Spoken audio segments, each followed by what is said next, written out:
Les banques traditionnelles sont en panique. Pendant que tu continues à payer des frais de virement et attendre 3 jours pour recevoir ton argent, une révolution financière silencieuse est déjà en marche.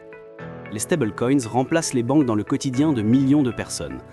Les ETF Bitcoin et Ethereum attirent des dizaines de milliards de Wall Street. Le système bancaire tel qu'on le connaît est en train de disparaître. Dans cette vidéo, je vais t'expliquer en détail pourquoi les stablecoins sont l'équivalent du moment iPhone pour la finance.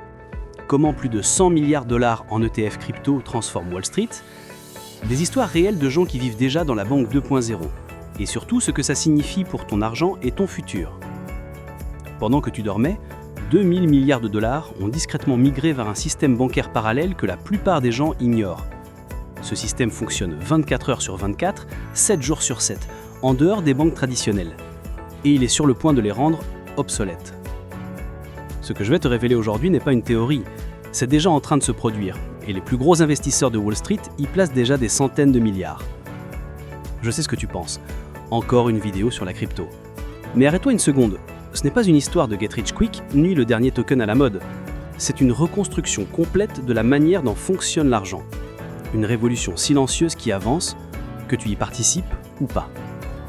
À la fin de cette vidéo, tu comprendras pourquoi BlackRock, le plus grand gestionnaire d'actifs du monde, a investi plus de 30 milliards de dollars dans le Bitcoin.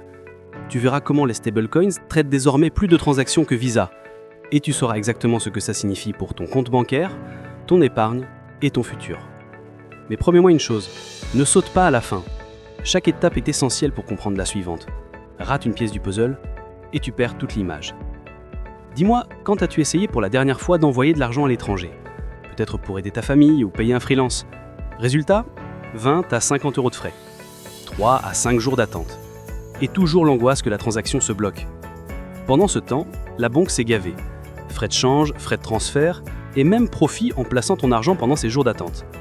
Maintenant imagine, même transfert, n'importe où dans le monde, en moins de 30 secondes, pour moins d'1 euro de frais. Pas de banque, pas d'intermédiaire, pas de délai. Ça te semble futuriste ? Faux. C'est déjà la réalité de millions de personnes qui vivent dans ce que j'appelle la banque 2.0. Partie 1, la révolution stablecoin. Qu'est-ce qu'un stablecoin ? Un stablecoin, c'est un dollar numérique, adossé à un vrai dollar déposé dans une banque. 1 USDC égale 1 dollar, 1 USDT égale 1 dollar. La différence, ces dollars numériques circulent sur Internet comme des emails. Exemple concret, Maria, entrepreneuse au Mexique. Elle dirige une petite entreprise d'import-export. Elle paie un fournisseur au Vietnam le dimanche à 3 h du matin. Le virement arrive en 30 secondes, le contrat est automatique, l'argent ne se libère que quand les marchandises partent. Ses frais de transaction sont passés de 200 € à moins d'1 euro. Ses partenaires chinois, vietnamiens ou américains ne savent même pas qu'ils utilisent de la crypto. Pour eux, c'est juste de l'argent instantané. L'ampleur. USDC, un des plus grands stablecoins, traite plus de 40 milliards de dollars de transactions chaque mois. C'est plus que le système bancaire de certains pays entiers. Et voici la subtilité. Les stablecoins ne sont pas seulement de l'argent digital, ce sont des argents programmables. On peut y coder des règles, déclenchement automatique, paiement conditionnel, échange instantané. C'est comme si votre compte bancaire devenait une application intelligente. Partie 2, le tsunami des ETF. L'entrée de Wall Street. Pendant que les particuliers découvrent à peine les stablecoins, un séisme a frappé Wall Street. L'arrivée des ETF Bitcoin et Ethereum. Pendant des années, les gros fonds voulaient acheter du Bitcoin, mais la réglementation et la conformité les bloquaient. Puis, en janvier 2024, la SEC a validé les ETF Bitcoin. Résultat, en moins d'1 an, 100 milliards de dollars investis. BlackRock, à lui seul, 30 milliards de dollars. À titre de comparaison, il avait fallu 5 ans aux ETF or pour atteindre ce niveau. Le Bitcoin l'a fait en 10 mois. Conséquence. Quand Larry Fink, PDG de BlackRock, appelle le Bitcoin aujourd'hui l'or digital, ce n'est pas une mode, c'est une déclaration. Le futur de la finance inclura le Bitcoin et nos clients doivent y être exposés. Partie 3. Pourquoi les banques tremblent ? Leur business model. Les banques vivent de l'inefficacité. 3 jours pour un virement, c'est 3 jours pour placer ton argent. 40 € de frais de transfert, c'est profit pur. Taux de change gonflé, c'est marge supplémentaire. Le problème ? Avec les stablecoins et les ETF, les paiements deviennent instantanés, les frais chutent à presque zéro, les contrats intelligents remplacent des armées de banquiers. Besoin d'un prêt ? Un smart contract peut analyser tes garanties et prêter automatiquement. Besoin de convertir des devises ? Un protocole automatisé le fait instantanément, souvent au meilleur taux. Besoin d'intérêt? Les protocoles DeFi offrent déjà plus que la plupart des banques. C'est simple, les banques ne sont plus indispensables.